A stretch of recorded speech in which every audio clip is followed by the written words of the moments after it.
Welcome to the Fibromyalgia Podcast. I'm Tami, fibromyalgia coach, author, and founder of the International Fibromyalgia Coaching Institute.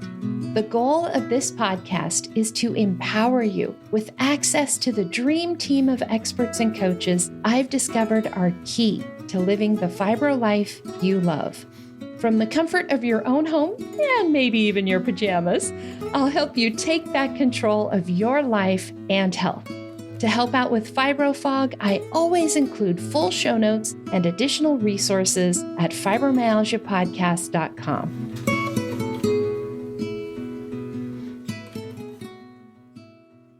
Welcome to the Fibromyalgia Podcast. I'm your coach, Tami Stackelhouse, and this is episode 161. Did you know 41% of people with strong autistic traits also have fibromyalgia? It works the other way around, too, with 10 to 20% of people with fibromyalgia having autistic traits. Today, Dr. Angela Kingdon is joining me to talk about this connection and the misinformation that is rampant right now around autism.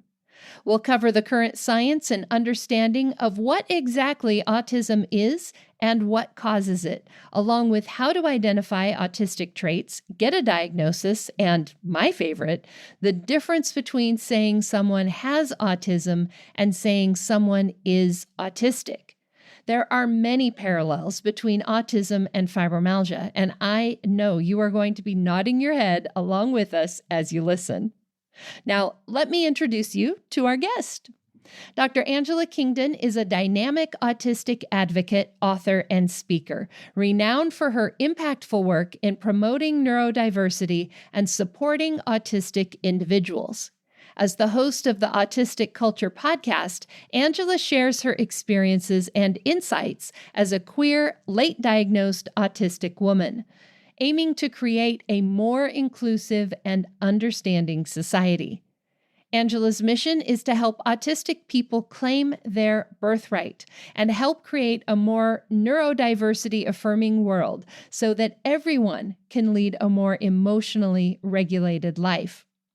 But this is not how I know Angela. Way back in 2014, I started thinking about writing a book. One thing led to another, and I ended up on a phone call with Angela, who was a book coach and a publisher at the time. Long story short, I hired Angela, and my first book, Take Back Your Life, was published in spring 2015. We never looked back. Angela has been my friend and my mentor, and I even worked for her company for a while as a mentor coach, working with new authors. Honestly, you and I would not be here right now without the help and support Angela has given me. In fact, this whole podcast was planned around her dining room table. In our conversation today, Angela is going to share her journey from diagnosis to a time of extreme masking and high functioning to the dark days of burnout and hiding in her closet. And I knew her through all of that. This is the real deal. Angela mentions several resources in this episode, which we will have on our show notes page. Just go to fibromyalgiapodcast.com/161 and you can grab all of those. You will also hear us talking about self-diagnosis. And that means it's a good reminder for me to remind you that the information we include in this podcast is not meant to be considered medical advice. It is education, and it should not replace consulting with a qualified physician or other healthcare provider. One last thing before we jump into our conversation. This is a long episode, much longer than I would normally do for you. But this time it was necessary. It was necessary to give you the information you need on this important connection between autism and fibromyalgia, and to give you the information and resources you need if you are dealing with this yourself or suspect it in someone you love.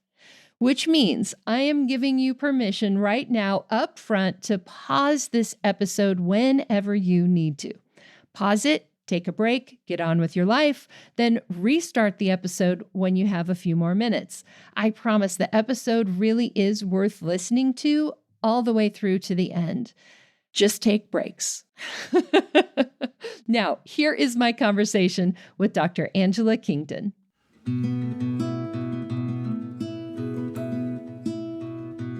Hey, Angela, welcome to the podcast. It's so nice to be here. I know. As long as I've been doing this podcast, and of course, as long as I've known you, I thought about I should have you on the podcast, but there was never really like a good topic with all the things you were doing before. And it's so perfect now to have you come talk about this. I know. I have listened to several episodes, including the very first one. And now, we finally have something to dish on together. So this will be fun to talk about and a fun time to talk about it. Yes, definitely. So one of the statistics that I ran across is all the talk that's happening right now about autism and just, I have several students and clients that, have some autistic traits or have autistic kids. And so I started doing a little bit of research about the overlap between them. And one of the studies that I ran across was that 41% of people with, quote, strong autistic traits, which I know we'll talk about, but 41% of them have fibromyalgia. And that is a big number. It is. And we have talked about this on our show, on the Autistic Culture podcast, because the numbers also go the other way, not exactly the same. But I think something like 10 to 20% of people with fibromyalgia have strong autistic traits. So there's definitely like a huge crossover in populations. And I have some theories on why that is. But I want to start by talking about why we say autistic traits. I would love to, because I have seen so many little things. And of course, knowing you and hearing your story and all the things that you teach, that's one of the things that brings a little question mark above my head. Well, there are so many things I'm about to share today about being autistic that I know instinctively, and because I've had guests that have told me, are very similar to the fibromyalgia diagnosis journey. But it is very difficult, especially for women, to get a diagnosis of autism. Now, there are a bunch of reasons for this, and it's really important to this episode for me to give this as background. And so I'll come back to these reasons. But the reason we say autistic traits is because if we said autistic diagnosis, that number would be much smaller. But that's not a fair representation of who has autism or who is autistic. It's a representation of who can get diagnosed. Oh, 100%. And I think everybody listening to this understands that because of our own fibromyalgia journey, right? Many of us go years and see so many doctors before we get that stamp of here's an official diagnosis. And do you guys have a thing in your community where you'll actually say like self-diagnosis is valid? No, actually, no. I think many of us sort of self-diagnose first, but that's one of the things that like I kind of try to teach people. Yes, the diagnosis is important for certain things, but really the thing that's important is that you do what you need to do to take care of yourself, right? So if you sort of self-diagnose yourself with fibromyalgia and then do the things that, would work for somebody. Get the accommodations you need. Exactly. Who cares? So 100%. Then a doctor says you don't have fibromyalgia. If these accommodations work, keep doing them. And that might be why the doctor says you don't. I mean, at this stage, if I went to a doctor now, I probably wouldn't be diagnosed, right? Yeah. Right. You just basically did the whole podcast. I mean, that is the story. So autistic traits come from, there's a website called Embrace Autism that has a bunch of free online tests you can take. I'm sure there's tests like this for fibromyalgia. It's like an online quiz that is going to measure how many traits of autism you have. We can identify, everyone can identify, you guys can go figure it out right now, whether you have strong autistic traits. Anyone can figure that out. Nobody could doubt it. It's free to figure out. Now, here's where it gets complicated. If you are a woman, or let's say if you are a person of color that has learned there are certain ways you need to behave to stay safe, you can probably mask those traits in certain circumstances. And if you can mask those traits, so for instance, I like to fidget. I'm fidgeting right now. I've got a little fidget toy in my hand. I'm bouncing my leg. I'm stimming. Those are very autistic traits. They're on the quizzes. But if you made me, if I was in court and I was going to go to jail if I fidgeted, and you made me sit like this, I could do it. I could sit up straight and not fidget. It wouldn't be great for my nervous system, but I absolutely could do it. And that will make it almost impossible to get that autism diagnosis. So if you are high masking, or what is sometimes called, and autistic advocates like me groan about this, mild autism, or what used to be called Asperger's, which is what I was diagnosed with. What that mild means is you are an extreme masker. You could mask so much you will die. You could mask yourself to death. And I'm sure there are people who have masked their fibromyalgia to death. They showed up, they cooked Christmas dinner, they wrapped the presents, they smiled for everyone, they played Santa, they stayed up all night for 3 days. And then come January 6th, they're like needing to check themselves in because they've been doing that by drinking or whatever they did to make it through that and mask. So those of us that are high masking, they will often say we have low support needs. Yeah, we have low support needs until we don't. Like until we're dead, because we are also 9 times more likely to die by suicide. So that is the disease of autistic traits. I don't love the phrase necessarily. I think everyone should be able to get a diagnosis, but because it's so hard and also so expensive, often not covered by insurance, often you need a referral and you'll get talked down to and told you're crazy and it's in your head and you're watching too many TikToks. And they like to do that to the women. Rich white boys have almost no problem getting a diagnosis. So if you look at, people are talking about the increase, and by people, I mean the brainworm who now runs the Department of Health, talking about this increase. Like when I was a kid, it was 1 in 2,500 and now it's, 1 in 31. Yeah. What happened is women learned how to speak up for ourselves. The exact same number of rich white 7-year-old boys are being diagnosed. And the rich white 7-year-old boys are getting even better help than they used to get, which is great. But now we also have children of color, we have women, we have non-binary people, we have adults all being identified who were missed for all those years. And they are also getting a lot of what I know you recommend to your clients, which is education on how to create and ask for the accommodations you need to thrive in life. And that might be like bringing sunglasses or getting earplugs or asking for a hotel room at the end of the hall that isn't near the elevator. All that's happening is women and people of color are learning how to stand up for ourselves, how to identify the traits when they're masked, and how to get their needs better supported, which makes a better world for everyone, whether you're diagnosed or not. That's right. That's right. The people around you, your boss will be happier, your teacher will be happier, the people in the hotel room next to you will be happy, everybody will be happier. That's all that's happening. Right, right. And the other part of this too, I just had this conversation with someone, is that our providers are better educated too. I've seen this happen with fibromyalgia over the last 16 years, right? When I first started doing this work, the statistic for fibromyalgia was 2 to 4% of the population.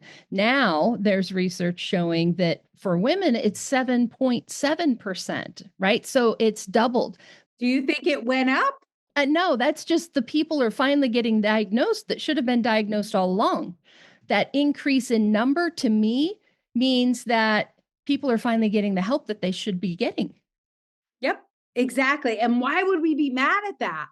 When somebody says like our identification numbers of autism have gone from 2,500 to 1 in 31, I'm like, oh, thank God. when can we get to the right number? I don't know what the right number is, but do you know the whole, I'm sure everything I teach is stuff you teach in a different way. Do you know the whole left-handed story? Go ahead. Yeah, you must tell the same thing. It has to be. But it's like for years, there was a very small percentage of people that identified as left-handed. Because if you were left-handed, you might be beat, you might have your hand tied behind your back, or people just might look down on you and it might be seen as gross because you're like wiping your ass and eating food with the same hand. It was the sinister hand. And so there weren't many left-handed people, shocker. And then once that was destigmatized, at the beginning, there was a massive increase in the number of people being identified as left-handed. It was a what is he calling it? An epidemic. Like, was it in the water? Was it the frogs? Like, what was it that was making all these people left-handed? No, it was the same number of left-handed people we always had. The number evened out. I think it's like 11% or something. I think they started destigmatizing it in the 60s. And by maybe like 1985, we're at the same percentage and have stayed there for the last 40 years. That's all that's happening with autism. Why is this confusing? Why are we looking to find the source of the epidemic? And also there was the same amount of autism before and after vaccines were even invented as a concept.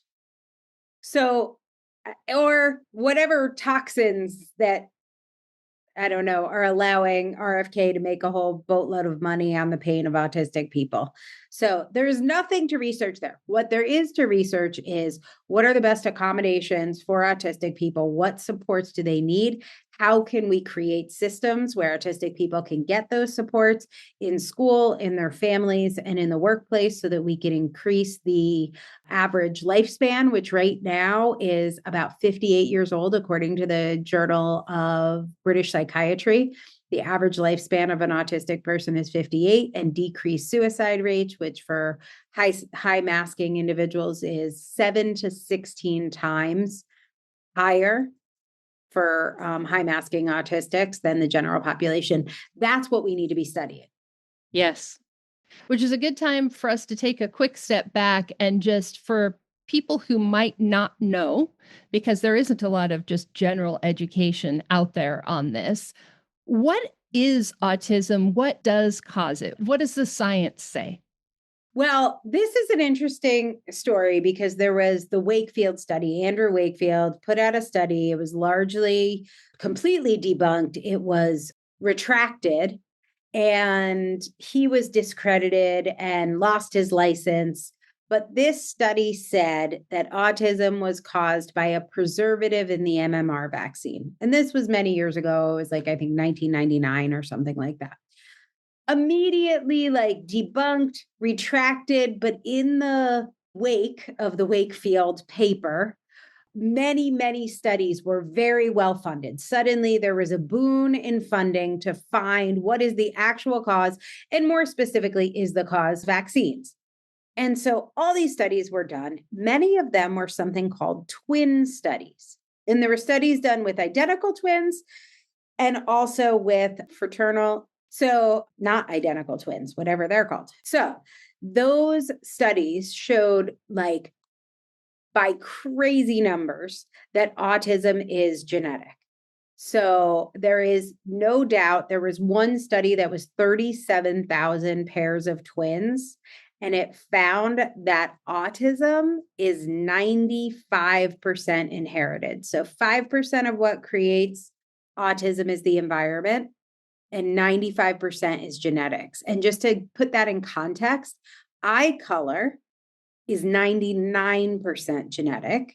So your mom and dad could like have blue eyes, make a blue-eyed baby, and maybe something about other genes or something about the environment could make your eyes hazel. There's a 1% chance of that, like tiny percentage.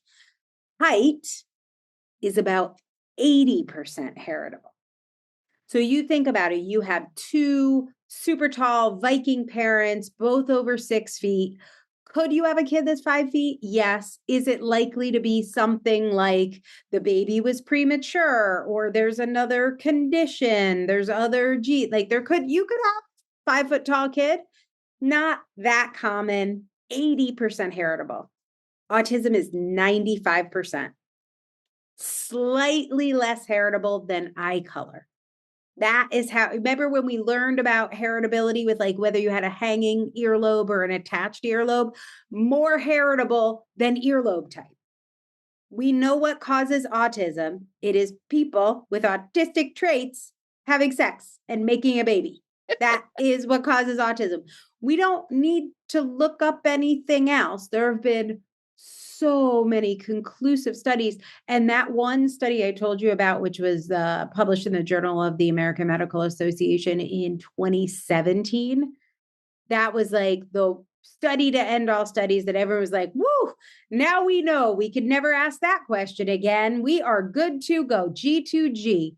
No, here we are asking what possibly causes autism. It's like so weird. How could we be asking that? It's so frustrating to autistic people who need all the research dollars we can possibly get. Like, the way we experience fibromyalgia is different than non-autistic people. Can we study fibromyalgia and autism and unique accommodations that we need? Like, there's so many things we could be studying. Why are we studying what causes autism? Give me that money. And then on the flip, another, like, I was going to say flip side, but it's not even the flip side. But another aspect of that is treatments, right? If we're talking about something that is like, my eyes are hazel instead of my parents' eyes being blue, or I'm left-handed and whatever, that's not something that you need a treatment for. That you don't need to fix that. We could just enjoy your hazel eyes. We could even enjoy you being 5 feet tall. There are things that you couldn't be a jockey, other words. Maybe that's what you're going to be. Like, there's nothing about autism that needs to be fixed. What needs to be fixed is the environment. The environment generally is not conducive to us.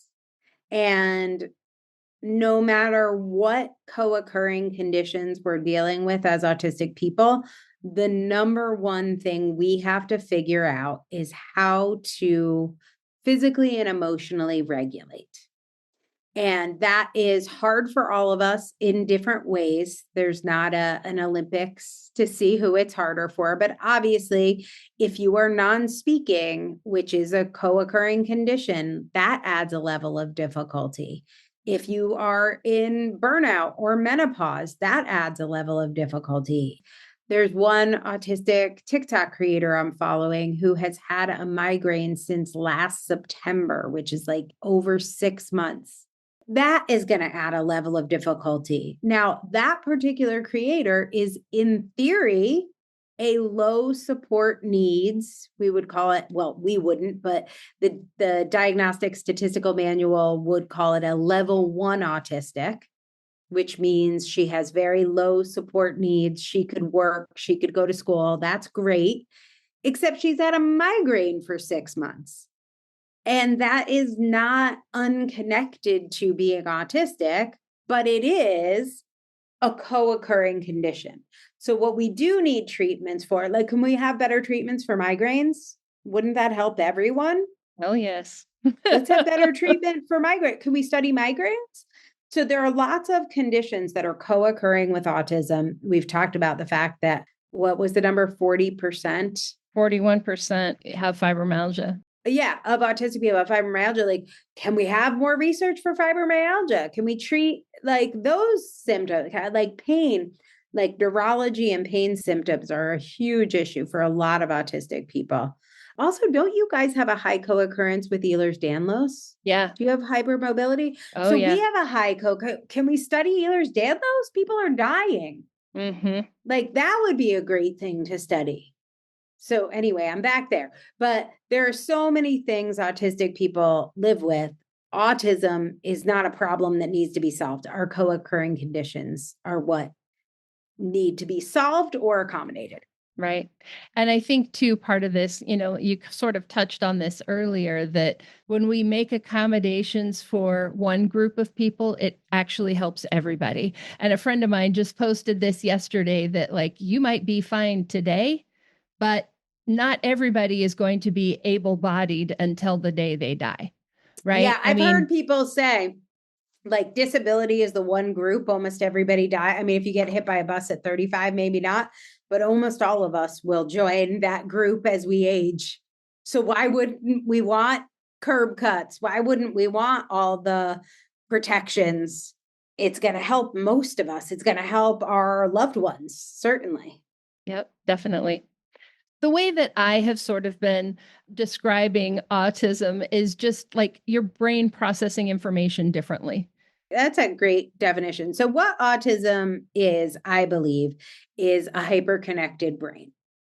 And the reason that happens, and this is also explains why the vaccine connection feels so real to parents. So, everybody is born with the same number of synapses and the same synaptic process happening when you're a baby.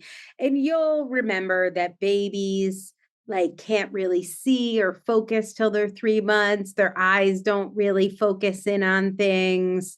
They can't identify their mother until a certain age. Like they can't really see. I remember when I had my son Jesse, they called it the fourth trimester. There are lots of things in those first few months and those first few years that are still developing outside of the body that like haven't finished growing. So part of that is the synaptical pruning process. So we all have the same number of synapses when we're born. And we are also born with a protein, which is called an mTOR protein. And it's like mammalian rhabdo something, something. It's a protein. The way I think of this is kind of like insulin. Like this is a protein the body makes.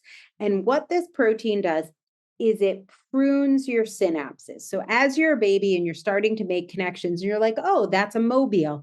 At first, you only give babies like, I don't know, primary colors or black and white and red or something. It's because they can't see it.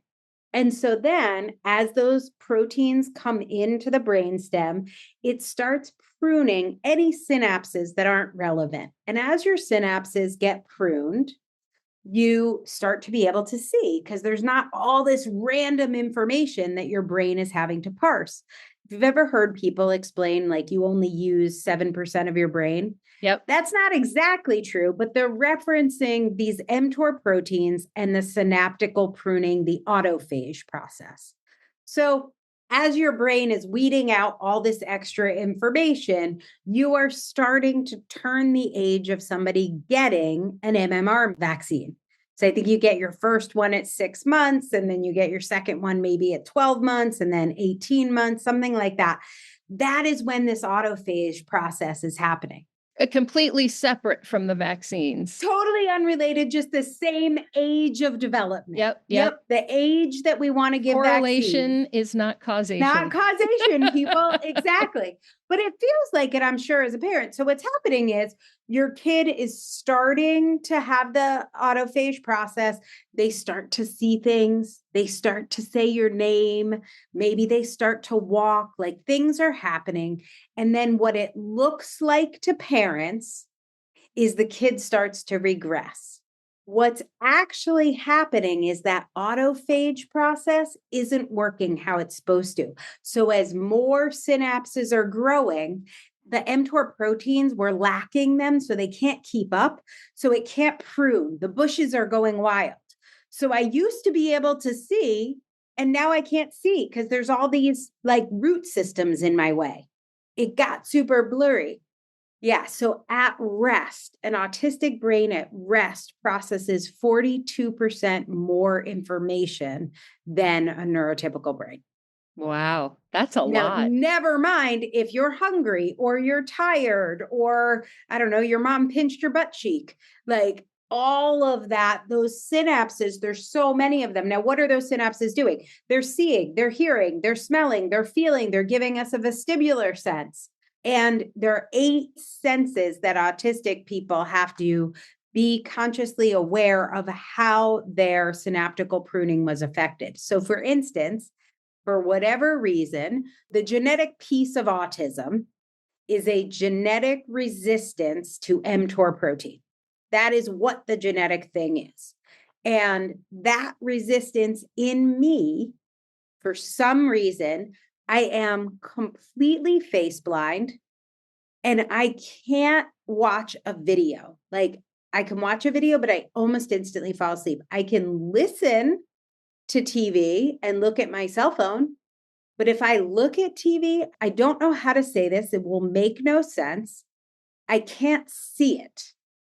Like if I watch a space fight on like a episode of Star Wars or Star Trek, I mean, like I love Star Trek The Next Generation, but as soon as the airplanes start battling, I cannot process. I have no idea what's happening. I can't see it. And so I don't watch it. Like accommodation accommodated. Like I just thought I didn't like violence or I didn't like fighting until I realized like it's super frustrating because my brain can't catch up and process it. But when it comes to taste, I'm a super taster and I can literally taste everything, which is not pleasant at all. So, whereas like with my husband, he can see everything. I always say he should be a continuity editor because he'll be like, oh, this is where they cut the video, or this person's haircut is slightly different or grew 2 inches. Like, I don't know what he's talking about. I can't see any of that. So the point is that our mTOR resistance, when people say, if you've met one autistic person, you've met one autistic person, that is because the autophage process in each of us is different. What we share is a resistance to mTOR protein. What is different is how that manifests. For me, I'm hyperlexic, which means I was a super early reader. I'm a super fast reader. For other people, they can't read at all. So those patterns of the way the synapses are pruned are unique person to person, completely unique. It doesn't matter what other co-occurrences you have. The way your body prunes, it's like a fingerprint. But what we share in common is resistance to mTOR protein and hyperconnected brains. We have more synapses. How many more and what patterns? That's what varies. Which then makes sense of like, Rain Man doing super fast calculations of really crazy numbers. You've got a very complicated computer, right, in your head. Right, but then can barely make a meal. Right. So is he high support, low support, medium support? Like it just doesn't make sense to say that. What makes much more sense, I would say similar to fibromyalgia, is look at each autistic person, identify what support needs they have that can be accommodated, identify what needs they have that could be medicated. What would diet and exercise help? Like, for instance, I have a neurodivergent kid who exercise is really helpful for his anxiety. I can literally tell if he skips a day of exercise, just in like the way he'll have pressured speech. Whereas for me, because I have some proprioceptive differences that I get like vertigo when I exercise. So I get really nauseous and I get dysregulated, and it actually makes me more anxious. So there's not one accommodation. All autistic people should exercise or no autistic people should exercise.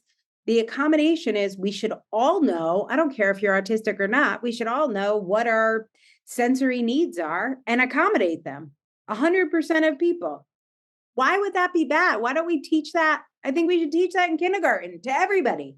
Identify your needs and get them accommodated. Yeah. To the best exactly. of your ability. Advocate, like Sophia, my very neurotypical daughter, needs 12 hours of sleep. I need 6. You know what should happen? Sophia should sleep 12 and I should sleep 6. We should just identify that and do that. How does it hurt anyone? Why would that be bad? Can't follow. It's not stealing something other than the fact she's adorable. And if she's sleeping, you can't, enjoy her beauty. But like, it's not stealing for someone if Sophia sleeps for 12 hours. Like, what's the downside? Right. It's the exact same with fibromyalgia. Everything that you're saying, I'm like, yep. Yeah, That's just like us. I always think that. There's so many things since I really I had a very different approach. I was diagnosed when I met you, but I had a very different approach to my autism. But I always observed, I read your books. I always observed what you were doing. And I thought, well, if I had fibromyalgia, that is what I would do. And then as I stepped into like being autistic instead of having autism, I so many times went back to things I learned from you that I was, you know, this, I've always been impressed by your ideas, and I've incorporated many of your ideas before I was really identifying as autistic. But then once I did, I was like, oh, this is everything Tami said. Now I get why that was our best-selling book for so many years. Like that's the thing. It doesn't matter if, by the way, whether you have fibromyalgia or not, read Tami's book. Like it's that, do that. Yep. Yep. It's true. I mean, it's really about knowing your brain and your body and what helps you feel better, what makes you feel worse, doing more of what helps and less of what makes it worse. Right. And sometimes you can't avoid it. Like there are things, sometimes you got to go to court. Like things happen. So, like literally today, my neighbor had a leaf blower out and I did not murder my neighbor. Like I couldn't leave because I was in the middle of calls that I had to be at home. Like that was not great for my nervous system. So you can't control everything. But if you can control everything you can control, then it's going to make those other things at least a little easier. Right. Because you're not already overwhelmed. Mm-hmm. Yeah. Yeah. So we talked a little bit about self-diagnosis, but if somebody is listening to our conversation and thinking, you know, there's a lot about this that maybe sounds like me, what would their next steps, what should they do? Well, I mean, God, the resources now are so amazing. So, first of all, like whatever your drug of choice, TikTok or Instagram or Pinterest, there's some great stuff on there. You just want to look at lists of autistic traits and particularly look for autistic traits for women 50 years old. Like that's me, whatever your category is, because they are different. They show up differently, having to do with societal pressures. Women tend to be much more high masking, but like one of my employees at the Autistic Culture podcast, he is ADHD. So he's autistic and ADHD. And for whatever reason, I would say he has the female version of autism. He's an extreme like people pleaser and a high masker. So even though he doesn't show up as like a privileged white guy autistic, but the privileged white guy autistic is because of societal differences, they will take up space with their autism because it's safe to. So being louder. Just like, I'm into trains. Are you into trains? Do you want to talk about trains? You know what train I like? I like the 125 train. You know what I do? I go like that. For a woman, we have been conditioned. Yeah, that's like not what we would ever do. So there's intersectionality that comes into play that, again, if you're a white kid in the South in America and your special interest is guns, which it 100% could be, you might carry guns all the time, talk about guns. Now try doing that if you're Black and poor and in the Northeast, in Boston. Like, no, you cannot walk around with lots of guns and talk about them all the time. So there are just things that show up differently because of intersectionality, which includes age. And so you want to find the lists of things that hit you. But in general, if you have ever, I'm thinking of who I think your audience is. So if you have ever been told or thought you were a highly sensitive person or an HSP, I'm diagnosing you right now just so you know you're autistic. You can call it whatever you want. Every HSP list is just a list of autistic traits. I have never met an HSP that is not autistic. So right there, if you already know that term, welcome to the club. Happy Aunt Mitzvah. Great place to start. Mitzvah, I love that. So what an HSP, you can tell even in the name, is you are highly sensitive. So if you cried all the time, if you complained about pain, if you struggle with pain scales and knowing what to do when someone shows you 10 happy faces of different happy and sadness levels, if you always had earaches as a kid growing up, that would be another example. If you are a super taster like me and you were always called a picky eater, If there are only 6 foods you eat and it is something you fight about intensely with your family who thinks you should eat more to be healthy, those are your same foods. You're fine. Keep eating them. Fed is better than dead. You're good. So, special interests. So, I use the stereotypical trains example. My special interest has always been writing. So, I wrote my first book at 5 and continue to write about a book a year and help people write books. But I'm also very into a kind of obscure band called Crowded House and took off 4 years of my life to follow them around the world. That right there, huge sign of autism. Yes. And everybody in the line, everybody that gets to the Crowded House concerts at 10 a.m. and stands in line, they are either autistic or the loved one of an autistic person that is humoring them. So I have been standing in line with these people for 30 years. They're all my autistic friends. We all started figuring it out, late in our Crowded House journey. We're also known for stimming. So I talked about that earlier, like playing with fidget toys. My thing as a kid, the way I described myself is I said I was a pyromaniac. I wasn't. I always had matches. I would steal matches from everywhere to light candles in my room. And then I liked putting my fingers in the candle wax. So my room was filled with candle wax. And what I thought was I was a pyromaniac. I was never a pyromaniac. I was a sensory nut and I was stimming with wax. I liked it hot. I liked it cold. I liked to roll it. I liked to smush it. It was before we had, this was the 80s. We didn't have all the putty and stimmy things we have now. I was also a crystal nut, crystals and gemstones and rocks. And I was always going to rock shows. And then I would collect them and organize them and alphabetize them and color code them. These are all very autistic traits. Also, echolalia, which is repeating phrases. So there is a band called Squeeze, and they have this song, Pulling Muscles from a Shell. So imagine you are eating seafood and there is a shell on the beach that has a mussel in it, and you could take the mussel and eat it. That's their song, Pulling Muscles from a Shell. But from a shell sounded like for Michelle for me. And for about 5 years straight, I said from a shell, from a shell, from a shell, from a shell, from a shell, for Michelle, from a shell, for Michelle, from a shell, from a shell, from a shell. And I would literally do that for years and years and years and couldn't stop. That is echolalia. And then if you do it in your head, it's echolosia. And actually, in the time you knew me, there was a time period where I spoke almost exclusively in Hamilton lyrics. You may remember the Hamilton lyric phase. I do. That is also autistic. So yeah, so those are just a few autistic traits, but look up a list. If you're thinking it's you, look up a list. I also have a quiz. If you go to bit.ly/autistic culture quiz, it's all lowercase, all one word. You can take my quiz, which is non-medical, non-pathologized.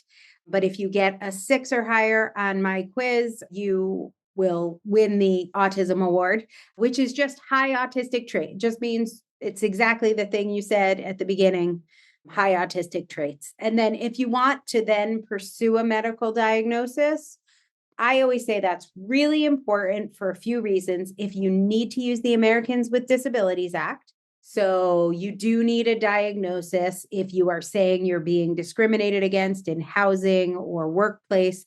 It does protect you. And so that's a really good reason. If you need accommodations at work or at school and just asking for them doesn't work, I would start by just asking for them. I would say hey, these are the hours that will work for me, whatever the things are you need. And if your employer says no, you can say, okay, based on this, I'm going to go get an autism diagnosis and I will request this as a medical accommodation under the ADA. And then they might do it without you getting an accommodation if they know you're going to go get a diagnosis. There are some reasons not to. And I think this is why, even though I was diagnosed when my son was 6, but I never really talked about it. I didn't never talk about it. It was mentioned in my books, but I didn't really make a super big deal about it. And I don't know if this is conscious or unconscious, but it can affect custody. It will affect how people see you. People will start to say things like at work, like, oh, I don't know if you can do this because of your autism. And it's something you've been doing for years and it's very annoying. So there are some reasons not to. Sometimes you'll hear people talk about immigration issues. It can affect your immigration. And of course, it could change. I am sure I would not be surprised if the USA stopped people now. If, I don't know, in some attempt to help autistic people, they said, we're not letting any other autistic immigrants in. I don't know.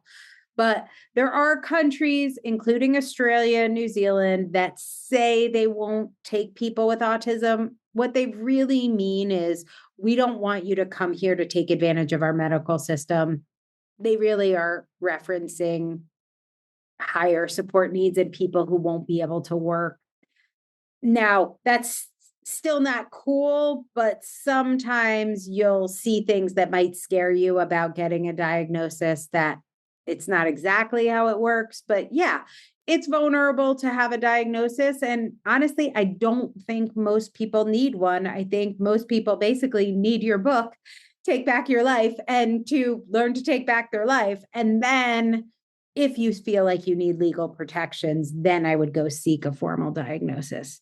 But so many people actually need a diagnosis for school accommodations and work accommodations that if you don't actually need one, my advice is it's not going to be a great experience. It's going to be unpleasant. It's going to be very likely you will be told you're not autistic because you could literally drive yourself to the doctor's appointment. So I guess if you have extreme burnout and make a couple of attempts on your own life, then you can get diagnosed, but they really don't want you to do it preventatively. They would like you to almost die. That is the preference. It's kind of like fibromyalgia in many ways, again, because having a diagnosis can really help in certain situations. Maybe you need that diagnosis to get the treatment that you need, like for your insurance to approve it or whatever. Maybe you need the diagnosis because you're going to have to file for disability. And if you don't have a diagnosis, then why are you disabled, right? So there can be absolutely reasons for that. But there's also all the stigma that goes with it. People see the F word, see fibromyalgia in your medical chart and stop looking. I was with beloved family this weekend, and I can't remember what we were talking about or how this came up. Oh, we were talking about we were just gossiping. So it was like an in-laws friend, like, oh, that's her friend from college.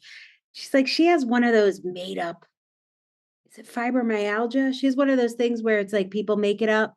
And I was like, let me tell you something. She's like, no, then it wasn't fibromyalgia. It's another one. Is it chronic fatigue? What's the and I'm like, oh my God. What is the positive? What is the plus side of making it up? Right. But people think, why do people think that? Where does it come from? I don't know, but people have that in their heads. And now, thanks to the Secretary of Health and Human Services, people have it in their heads that people are making up ADHD and autism.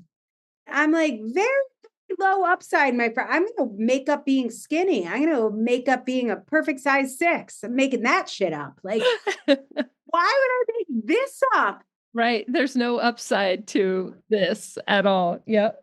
I think people think I'm stealing. Like, I tell you I'm autistic and you give me $10 or you give me your job, or I'm like, what am I stealing if I bring sunglasses from you? What do you lose? I bring sunglasses. I put them on inside. Let's just say. Now you have lost what? This is bad. What? You just don't like looking at me with sunglasses inside? How is this harming you? But yeah, it's very interesting how in many ways people work so hard to get an autism diagnosis. And they really think, I watch them think this. They really think they're going to get that piece of paper from their doctor, and then they're going to tell their mom and their best friend and their doctor, and they're like, oh my God, you've been going through this? This must be so hard for you. What can we do? Let's sit down and figure out some accommodation. And then instead they get you don't seem autistic to me. No, you don't look autistic to me. I mean, you seem fine. Labels aren't, you don't need that label. You're a beautiful girl. You don't need that label. And they're like, don't worry about that. You just do your best. You just keep showing up. You be you. And you're like, wait, what is happening? The work is inside. The diagnosis, it's nothing. It's meaningless. I had my diagnosis for 7 years before I did the work. Before I did the work of unmasking, identifying my accommodations, learning how to ask for them, all stuff I learned from you many years before, which helped. Like I had good models. You were definitely a very good model in my life, but it is still hard to figure out, how do you say those words? How do you get them out of your mouth? And I had like a heart to heart with my family about the fact that my body really struggles to regulate temperature. It's very, very difficult for me to regulate temperature. And I have no idea if I'm hot or cold. I like can't even figure it out. Like it's very hard to even explain. It has to do with interoceptive differences. And now when I show up, they bring out like ice packs and blankets and they just like throw them in the middle of the room. And they're like, we want you here. And it takes 2 seconds to grab an ice pack and a blanket.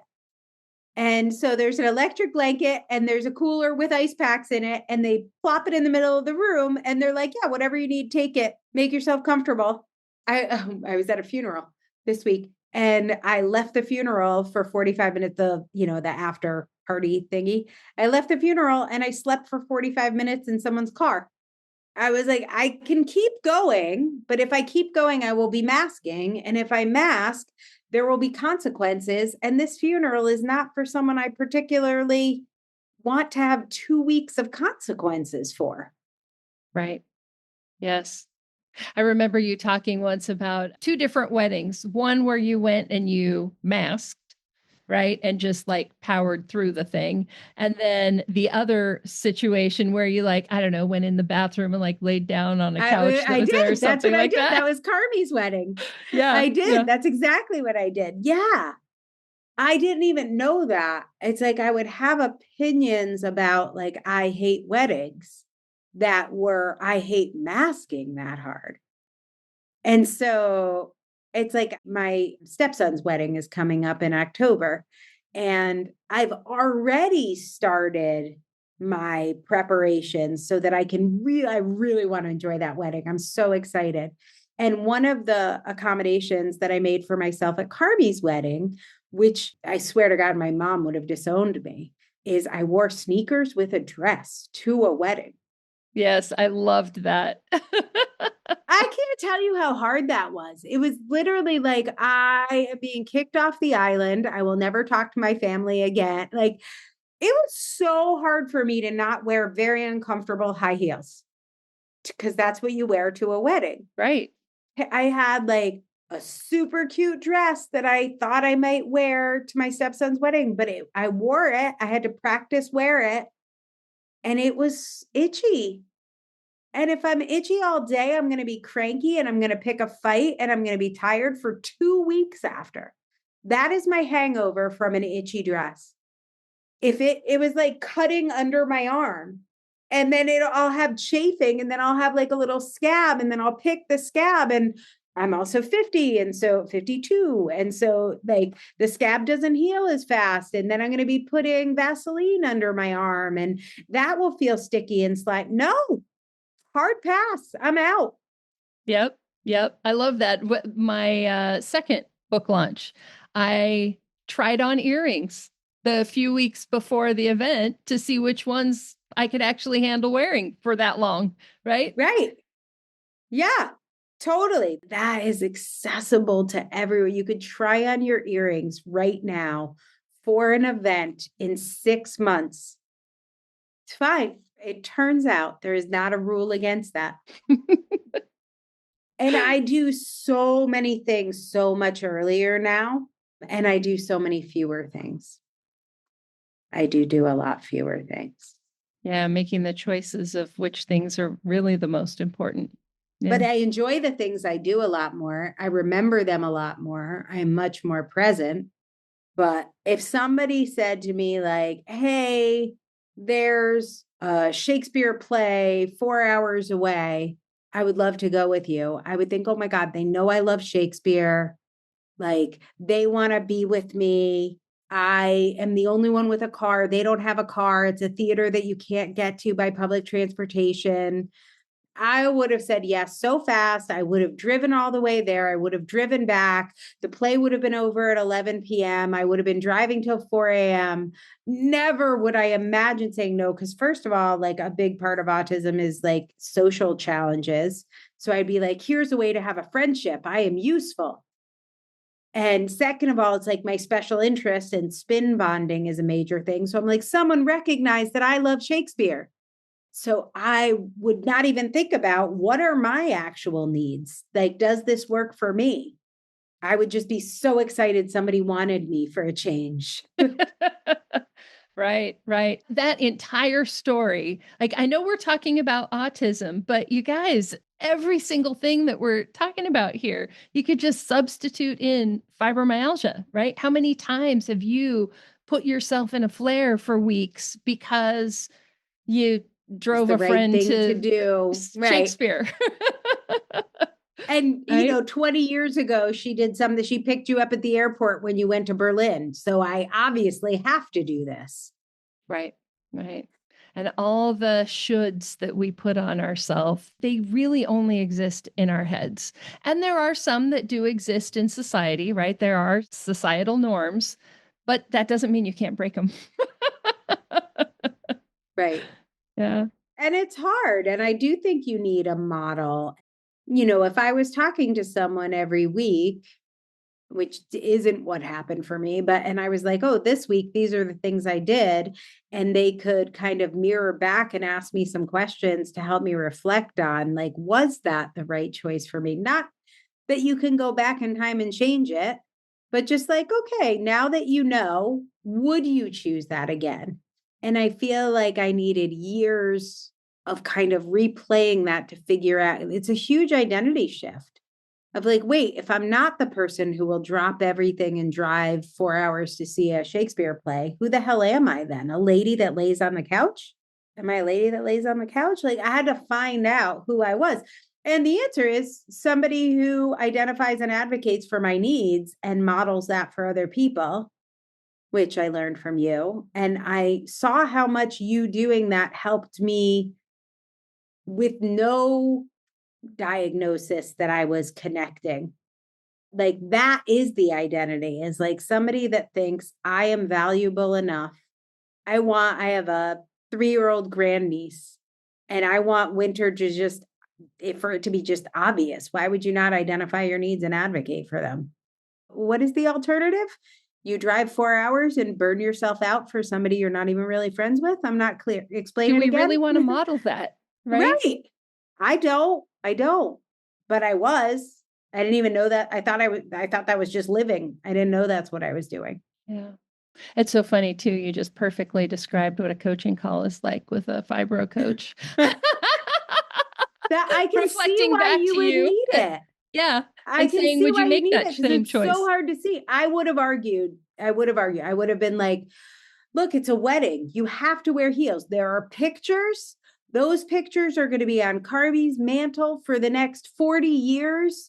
And I'm going to be in those pictures with sneakers. Her mom is like my mom's age. People are going to talk about me. I could have argued all day long for why I needed to wear high heels. And it just sounds silly. I can barely make those arguments now, like once you get it. But when you're there, it's like, but you don't understand. I'm not going to be in a picture wearing a dress and sneakers. Yep, exactly. Now, there is something that I told you this before we started recording. I've been dying to talk to you about this. And I think will be great for people to hear because I think this is a shift in perception, kind of like what we're talking about. And you briefly said earlier, making the shift from having autism to being autistic. And I would love to dive into that because I think that, again, there's some really important parallels with fibromyalgia with that. Yeah, I was diagnosed in October of 2012. The word Asperger's was removed from the DSM. The Asperger's and autism diagnosis was combined under the name autism spectrum. But I was diagnosed with Asperger's in October of 2012 by a doctor. It felt to me like a medical condition, and it felt like a private medical condition. I'm not a secretive person. So, like, for instance, I'm anemic, and that is a private medical condition.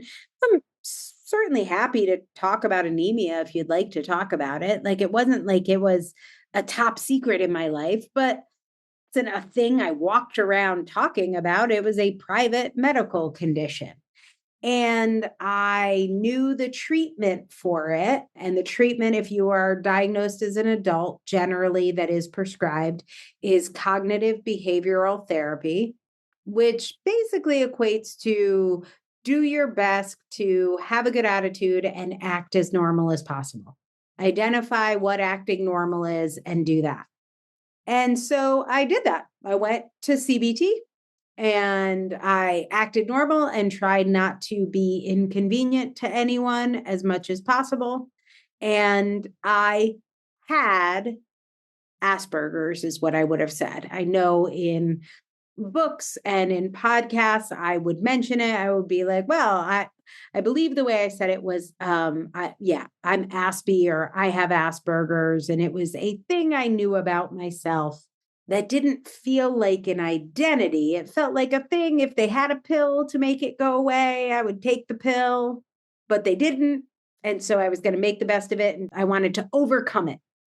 I wanted to like make the best of it and overcome it. And then I went into a severe autistic burnout, which I suspect is how a lot of people get diagnosed with fibromyalgia, is they have a severe, what do you call it? Yeah, a flare or crash. A crash. Yeah. That was basically it. I spent 3 months in my closet, could not get out of my closet, couldn't move, couldn't talk, couldn't work. And I was trying to figure out what was going on. I thought it was medical. I thought it was depression. I thought it was some sort of cancer. Like, I did not know what was wrong with me, but I knew I could not leave the house. And then I started kind of coincidentally reading about autism, because it kept, when I would Google my symptoms, it would keep coming up. So one of my challenges was I lost my voice and I couldn't speak, and I couldn't figure out what that was. And I Googled everything, and it kept coming. And of course, you're looking right here for the problem, right? Well, I did all of the spiritual things. I was like, oh, my chakras are blocked. I need to do a ayahuasca journey. I need to do colonics. I need to take vitamins, magnesium. I did all the woo-woo treatments, alternative medical treatments. And I actually had a naturopath who, her name was Kate. Now I can't even remember her last name, but she was great. And she was like, you are the most compliant patient I've ever had. You did everything I asked you to do. I fasted. I don't know what the hell she was having me do. Antihistamine, some sort of histamine, something. Like, I did all the things. Nothing was working. And she was like, I think this might not be something that is nutrition based. And I was like, okay, I'm back at square one.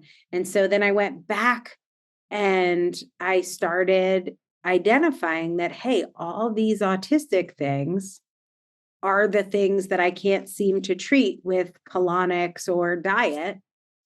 And then I started reading what actually autistic advocates said. And one of the first things they said was, if you identify as autistic, not a medical condition you want to cure, but a sociological or cultural difference, and you begin to just develop a cultural competency in how hyperconnected autistic brains are, many of your symptoms will decrease just by not fighting them, but accommodating them.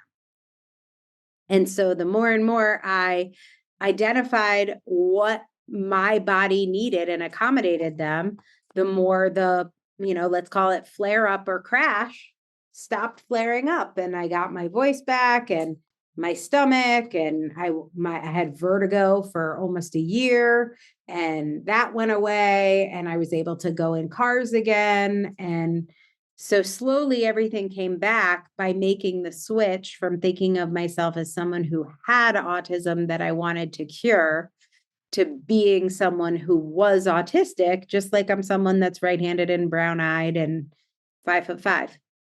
Just not great, not bad, just it is a fact of my life that I have brown eyes, I am 5'5", I am autistic, I am Italian American. Those things are true, not changing, even if I do more colonics or acupuncture or get extra massages or talk to dead people. There's no, or do more cognitive behavioral therapy. None of that will make me not Italian American, right-handed, brown-eyed, and 5'5", or autistic. That was the starting place. And until I got to that ground level, the chasing of being someone else also meant I could only be a broken neurotypical. But when I could be a fully whole autistic person, then a lot of that collateral damage just didn't have a place to go anymore. Don't I remember you saying that there's a difference in like suicide rates and things like that between people who think those ways? Well, first of all, 87% of autistic people prefer to be called autistic. And if your head is doing something like it sounds like you're calling someone the R word, it is how you say it. So I don't recommend you say like, oh, Bobby's so autistic, which is how the kids say it now. So if you listen to a bunch of 13-year-olds, they no longer use the R word. They use the word autistic to mean the R word. That is still not allowed. I'm not recommending that. So it is more like if you think of the 70s Black is Beautiful campaign, you want to say it with that level of love. So I am autistic and proud. Happy Bat Mitzvah. If you find the truth of your autistic self, it is like finding out you were a swan and not a duck all along. And Hans Christian Andersen was autistic, and The Ugly Duckling is our story of being autistic. You are a neuroswan. We have been waiting for you. That is how you say you're autistic, not just like, oh, God, can you be a little less autistic right now? That would be not cool. So just to demonstrate.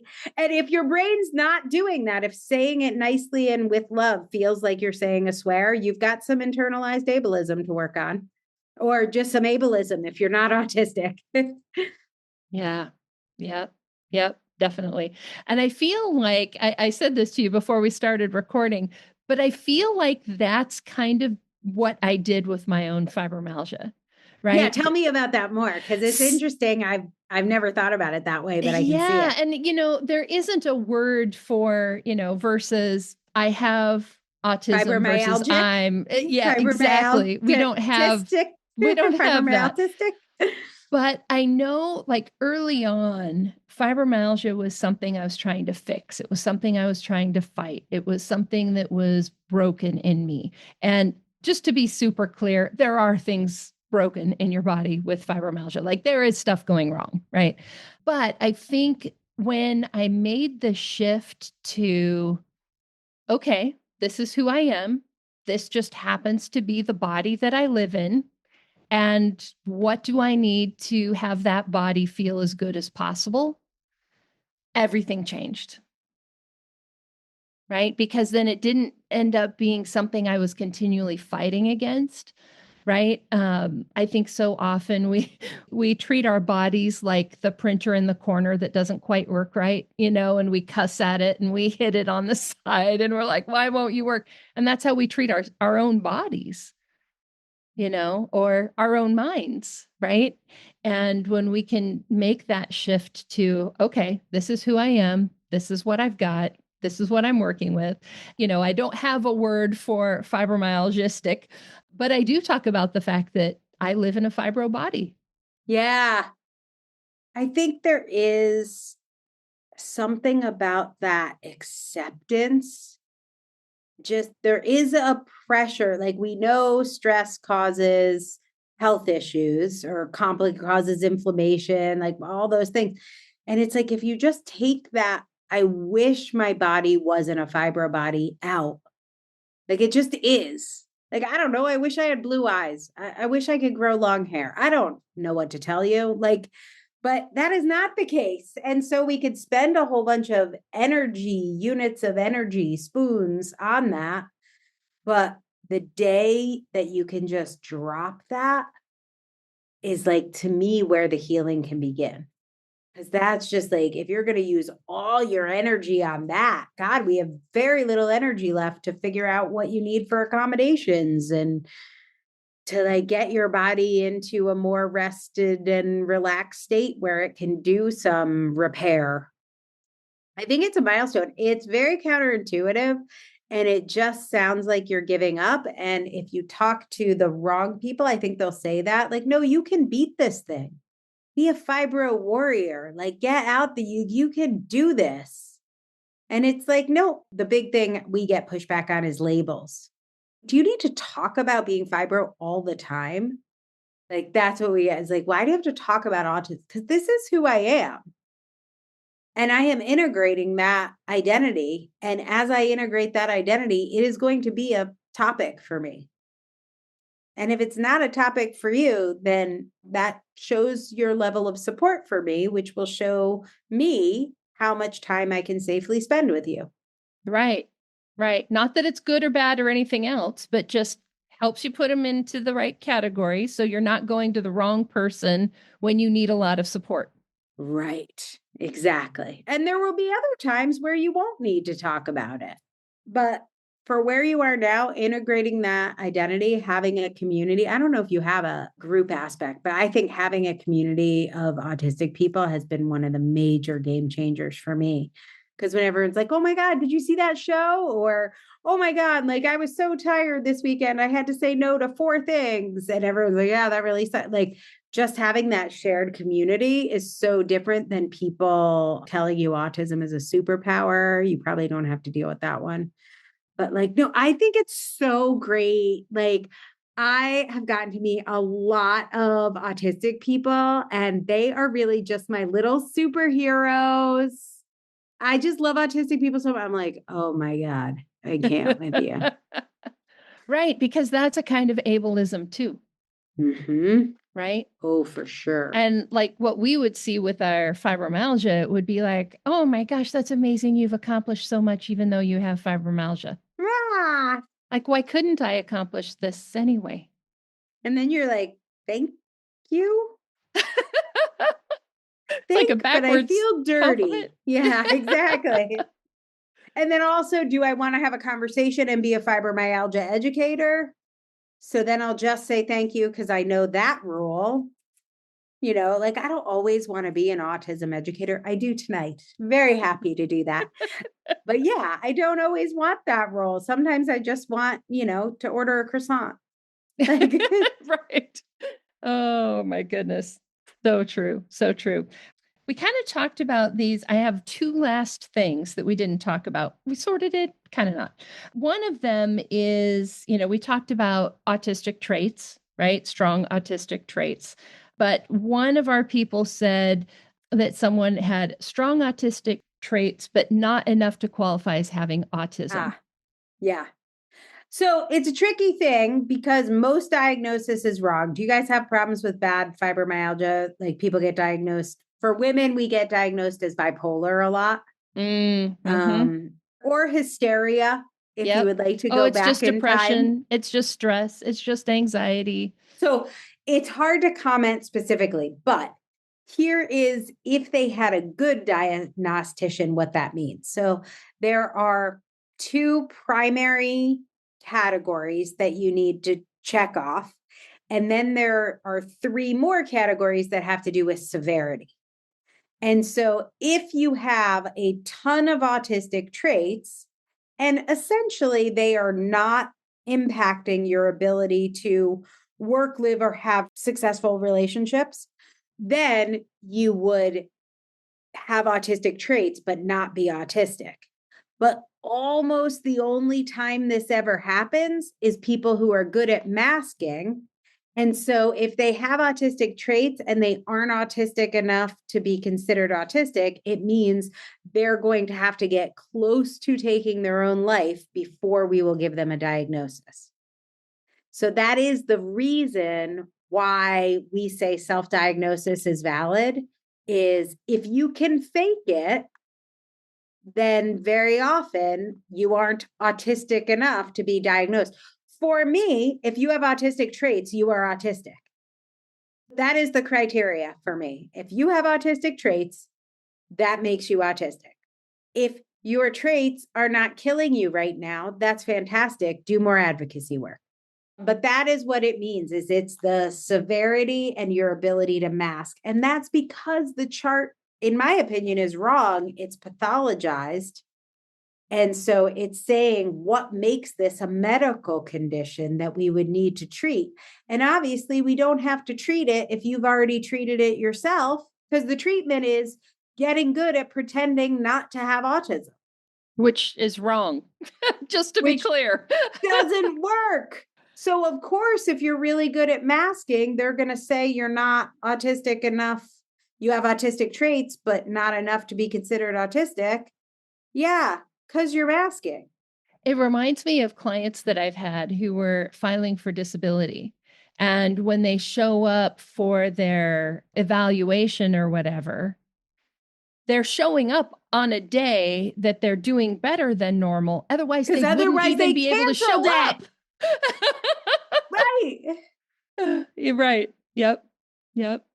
Which kind of leads into the other question, which is just the spectrum. Now, I always thought that term, the spectrum, well, this is before I knew you and learned so much, but I used to think that was the spectrum of a very unfunctional autistic person to like high functioning. Yeah, a little bit autistic and a lot of bit autistic. Yeah. So what is the spectrum? Is that still the right term to use, a correct term to use? And then what about low functioning, high functioning, all of that? Great questions. So first of all, autistic advocates don't love the word spectrum. It is the correct diagnosis in the diagnostic statistical manual. So if your insurance is paying for anything, they're calling it autism spectrum disorder. That is the legal name. In England, they have switched that largely to autism spectrum condition. Do appreciate condition more than disorder. And I hear some thoughtful medical practitioners in the US saying ASC. You might see that. That's what it is. The problem, though, is with the word spectrum, in that people do think a little bit to a lot. But if you think about a political spectrum and you think about the difference between, let's say, libertarians and extreme progressives, they might agree on gay marriage. They would agree. A libertarian and progressive would be like, yes, gay marriage. They might agree on abortion. They might be like, yes, abortion, freedom in your bedroom, freedom with your doctor. But then if we talked about taxes, a libertarian would be like, no taxes. And a progressive would be like, let's tax people and let's pay for roads and hospitals and healthcare. So they're not right to left. There are some things where they agree and some things where they disagree. So we present the spectrum as a wheel. And there are some areas of that wheel, like where we might be extreme. Let's say we're talking about sensory issues. Like for me with smell, I am almost on the outer edge of that spectrum. I'm at the edge. I'm like, make no taxes for anyone, make all drugs legal. I'm at the extreme end of that spectrum. But then when it comes to something else, like let's say executive function, I'm at the very low end of that spectrum. So I'm gay marriage for all. So am I a little autistic or am I a lot autistic? It just depends on which where piece you're you looking at. are on the spectrum. Yeah. Also, I just said that my executive functioning is really high because I like run a business and I'm an author and I can write books and I have a PhD and multiple master's degrees, right? That's very high. I'll tell you what, my executive functioning was not very high for 3 months when I couldn't leave my house or my closet. Right. And there might be certain areas of your life that you're better or worse at. I mean, we all are, right? Like you might be terrible about making phone calls, but you Have can you answer seen? Yeah, I was going emails to all say day long. horrible. Yep, that is 100% me. Yep. And have you ever seen me? I'm sure you have. Have you seen me in a kitchen? I've seen you walk through a kitchen. Yes, you have. That's correct. A kind of like a lost duck. I think there's something in here I have somewhere. like no executive functioning in the kitchen. My whole brain shuts down. It looks like I'm lying because I could go from you and I had many weeks that we spent at my house together where I was running meetings and running events and I was the big boss lady and I'm like, do this, do that. Yeah, then telling somebody else to do something else. And then we walk in the kitchen and I'd be like, I don't know where the spoons are. Hold on, let me ask Carmi where the spoons. And it's like, is this like making it up? She clearly knows where the spoons are. She knew where the Sharpies were. How much harder is it to find the whiteboard than a toaster? Spectrum, friends. Yep. Yep. Do you find that you can use up your ability to do those things? Like, for instance, when we would do those 3-day events and then afterwards you don't know who you are. I had less functioning, like even during those events, I had less functioning in the kitchen because I was so focused. Like when I was talking to you about your business and starting your podcast, which we talked about at my kitchen table, you're like, I think I'm going to do a podcast. I'm like, great, let's do it. Someday I'll go on it and talk about autism. No, he didn't say that. I'm so present. It's using up so many CPUs. All my extra synapses are firing that then a question like, where are your spoons? Is like, where are my spoons? Ironic. Where are my spoons? I'm like, I could figure this out, but it feels so hard. And I know the answer is probably a drawer, but to access it after I've been operating on those other levels, I don't have access. And after an event, any of my events, I used to do like 4 3-day events a month. And after an event, I couldn't talk for a full 24 hours. Sometimes I would say things like words no talkie, or I would type, but it was gone. It was gone. I don't usually anymore give up that kind of access, but I gave so much. There was nothing there. So where is that on the spectrum? Because I am situationally non-speaking. So I'm not considered, which the C, D, and E lines of the DSM are what determine if you're level 1, 2, or 3. Level 3 would be like non-speaking, often with like major executive function, inability to go to the bathroom on your own, possibly intellectual disabilities. Like, no way am I a level 3. But let me tell you, the day after an event, pretty close. Yeah. Pretty close. It was not great. And I mean, I would never, that's what led to a major burnout, suicidal ideation, not being able to leave my house for months. Like, because don't do that. So my where I am on the spectrum depends on some genetic stuff, some environmental stuff, my ability to accommodate myself, some other health stuff. There have been parts in my menopause journey that have moved where I am in the spectrum. So there are many things that affect it. First of all, I have a spiky profile. So in some places, I'm far to an extreme one way or another. And then also, it is a variable condition that changes day to day, situation to situation. Yep. Just like us. Just like us. You know, if you got enough sleep, if you ate the right food, the other stress in your life, if the lights are too bright, there's too much noise, if the leaf blower's outside, right? All those things affect the level of symptoms we might be experiencing at the moment. Yep. Yeah. Yeah. Totally true. So as we wrap up, I would love for you to talk to the person who's listening, who's like, she sees me. Tell people how they can find you and just like, speak from your heart to theirs. What do you want them to know? Yay. Well, first of all, like I know there's so many people that fibromyalgia is causing so much pain that thinking about the joy of autism is just like a luxury you can't afford yourself right now. So always, always, always, whatever your meat body is doing, getting that regulated comes first. And I know you're in good hands listening to this podcast. Like, read Tami's book, listen to her stuff.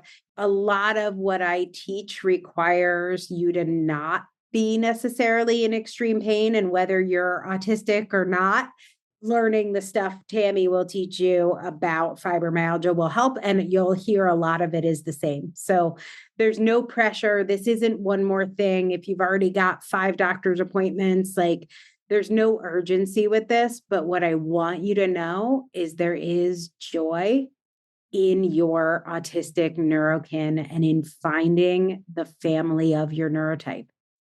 And so when you think about how you felt the first time you heard the story of the ugly duckling and how weird it would be to grow up with this family and always feel like you were doing everything wrong, no matter how hard you tried.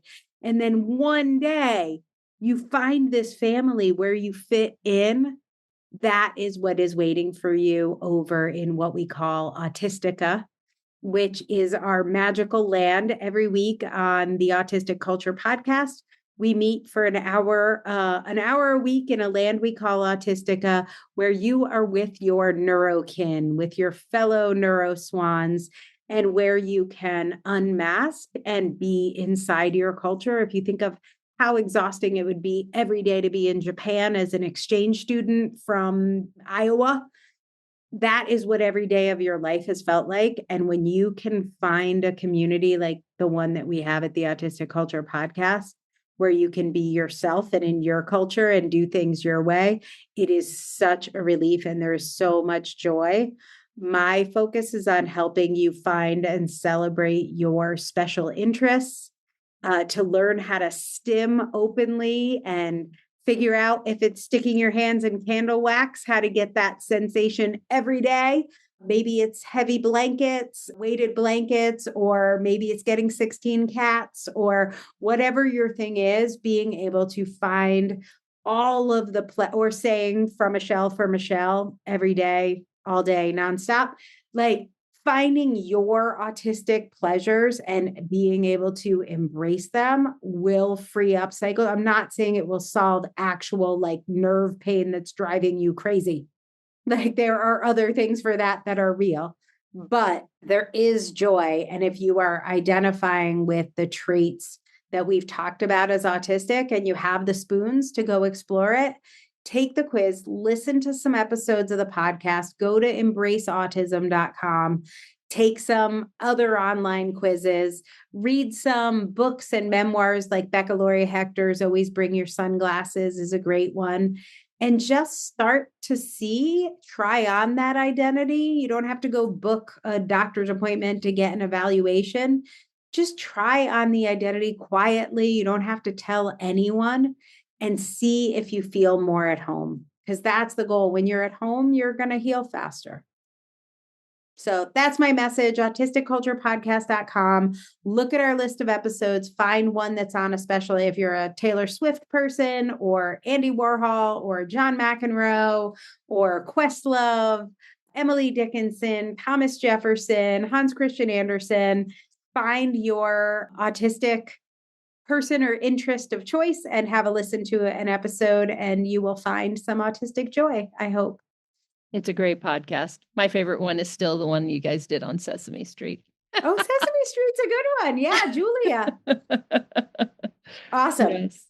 And I'm so glad I got to share this. And I just want to say, like, there is such a bond between the fibromyalgia and autism communities. And I love that we're doing a little little crossover episode here. I definitely need to get you on our show talking about this too, because it's very important to both of our communities. So yes, I agree. And that would be some super interesting research.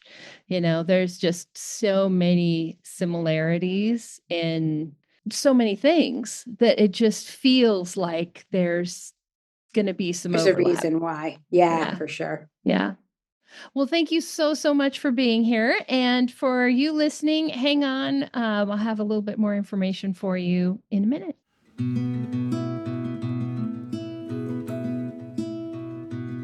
And that wraps up my conversation with Dr. Angela Kingdon. Now, I know that was a long episode, so I really, really hope that you hit pause and you took breaks, or that you were at least comfortable as you were listening, because that is what that episode was about, right? Now, I know Angela mentioned several resources during our conversation, and to make it super easy for you, we have collected all of those into today's show notes. Just go to fibromyalgiapodcast.com/161. Angela's newest book, Adult Autism Home Assessment, is being written right now, and the Autistic Culture Podcast members are getting early chapters, audiobook, all sorts of other goodies. So if that is something that you're interested in, and I have a feeling many of you are, just based on the title alone, Adult Autism Home Assessment, connect through either the show notes in this podcast episode, where we'll have links to where you can connect with Angela, or just search for the Autistic Culture Podcast right here in the app that you're listening to this episode. They are pretty much everywhere, just like we are, so you can search them out there. Again, today's show notes is fibromyalgiapodcast.com/161. And now I have got this week's listener shout out for you. This is an email that Kim sent to me, and it is actually about her coach, Giselle. And I love getting emails like this because it reminds me of the ripple effect, right? I trained Giselle. Giselle went out and helped Kim. Kim is going to take whatever she learned from Giselle and she's going to keep spreading it. And this, my friends, is how we change the world. So thank you so much for sending this in, Kim. This is what she had to say. She said, Giselle is my health coach, and man, what a woman.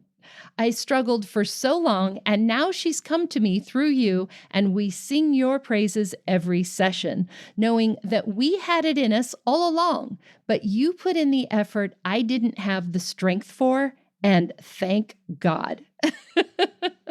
Thank you so much for that, Kim. And really, all of us need that support, need that hand up. I wouldn't even be here without my coach back in the day. My coach didn't actually really know anything about fibromyalgia, but just her love, her support, the person to strategize with, to figure things out with, to hold me accountable, to keep me going.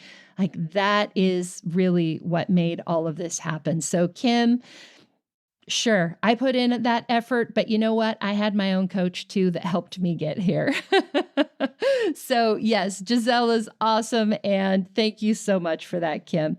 And thank you for listening today. Like I said, that was a long episode. We normally don't go quite that long, but like I said, it was a lot of really good information. And I just really wanted to make sure you had all of that. So thank you for listening all the way through to the end. And we will see you back here next time. And that wraps up another episode of the Fibromyalgia Podcast. I'm your coach, Tami Stacklehouse. For daily doses of hope, inspiration, and practical advice, come hang out with me on Facebook. Visit facebook.com/fibrocoach to find my personal coaching page and connect with me directly. To find the show notes, additional resources, or to schedule a consultation with me or one of my coaches, visit fibromyalgiapodcast.com.